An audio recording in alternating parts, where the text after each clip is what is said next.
Bien, en la columna de esta semana quisiera remitir a José Enrique Rodó con una frase que, más allá que la conocía, verla en el contexto de las movilizaciones de los sindicatos de la educación, los sindicatos públicos en torno al Parlamento uruguayo,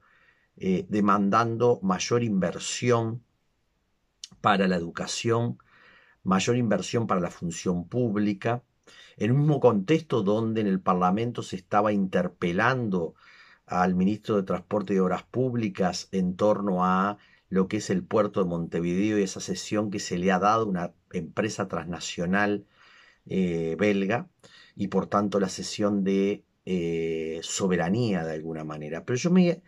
voy a referir a esa frase que está en un monolito ahí en la Plaza Primero de Mayo, donde se retoma una frase de José Enrique Rodó, que particularmente este año, en el Día del Patrimonio, se va a reivindicar su obra, su aporte. Y a veces se olvida de esa beta tan fundamental que tenía José Enrique Rodó, que decía: el trabajador aislado es el instrumento de fines ajenos, el trabajador asociado es dueño y señor de su destino. ¿Sí? Por tanto, esa frase que expresa claramente algo que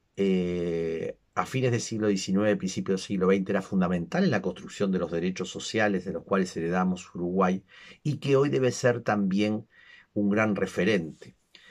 Y hay algo que a Rodó le era muy caro, ¿no? La ética es sin claudicaciones. El compromiso ético es inquebrantable en función de qué? De esa capacidad de poder expresar la bondad, lo bueno,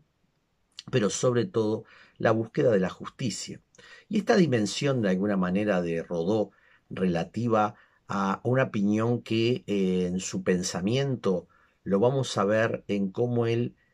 visualiza a la juventud y el mensaje que le está dando en el Ariel, que lo retomaremos en torno al Día del Patrimonio.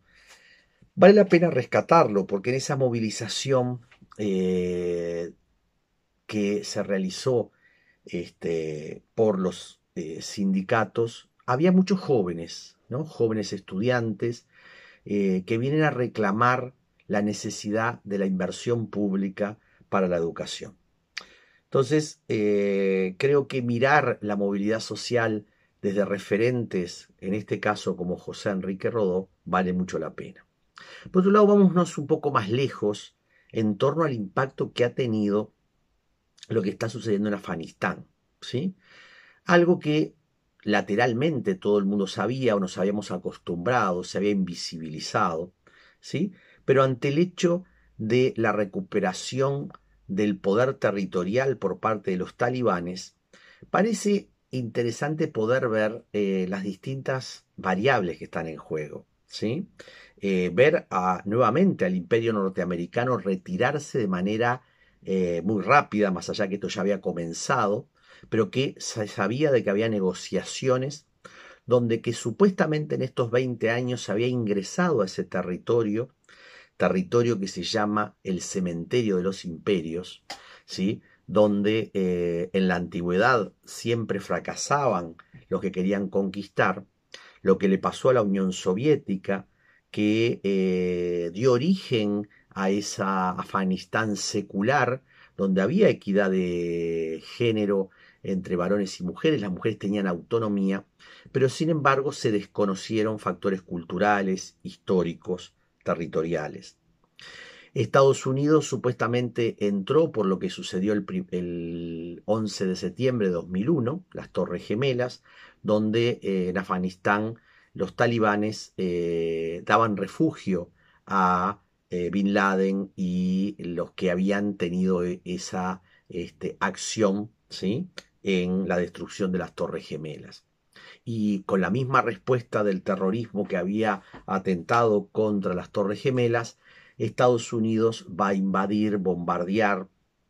va a sumir en parte a ese pueblo y con la estrategia o la visión supuesta o la ideología de que eso liberaba a ese pueblo del oscurantismo de los talibanes. 20 años después, parecería ser que todo vuelve a lo mismo. Hoy alguien decía en una clase, una alumna, bueno, estos 20 años buscaron el progreso y se vuelve en retroceso e involución. Bueno, yo creo que en realidad la invasión de Estados Unidos fue una involución que se sumó a esa otra involución que significó el fundamentalismo, ¿sí?, que los talibanes expresan. Y entonces, si tomamos en cuenta las distintas contradicciones que hay, los distintos factores, recordando a Huntington en el choque de civilizaciones o en el fin de la historia de Fukuyama, podemos ver que Occidente, en su forma de expandirse, en la búsqueda de hidrocarburos, en la búsqueda de recursos, ¿sí?, encubre a través de un discurso de los derechos, ¿sí?, que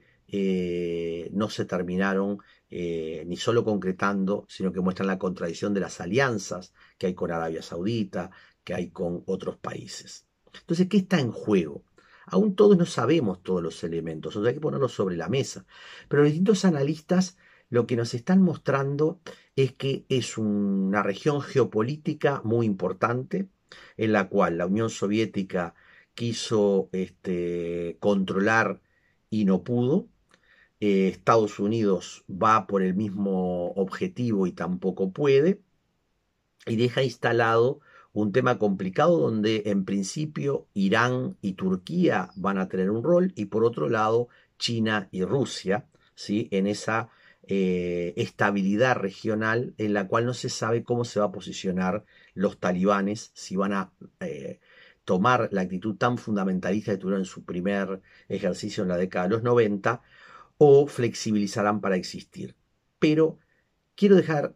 planteados o tres cosas. Un tema es lo geopolítico, lo militar, lo económico, que es evidente. Por otro es cómo juegan las religiones, cómo juegan las culturas, cómo juegan las tradiciones y por qué se dinamizaron en la década de los 80 a través del Instituto de Democracia y Religión en Estados Unidos con Michael Novak en el gobierno de Reagan, los fundamentalismos en las tres grandes religiones que tienen que ver con Medio Oriente y Occidente, y entonces se dinamizaron los núcleos ultraconservadores en el judaísmo, en el catolicismo, en el protestantismo y en el mundo musulmán. Eso dio consistencia ideológica y hay que ver cómo da identidad y es necesario estudiar y pensar cómo está jugando hoy en una historia que no es lineal ni tampoco es eterno retorno, sino que en esta espiral de la historia hay que ver cómo se va a abordar desde una perspectiva del humanismo, desde una perspectiva de la convivencia, donde parece todo implosionar, pero no solo por los talibanes, sino por cómo juegan los imperios y juegan los imperios en esa zona.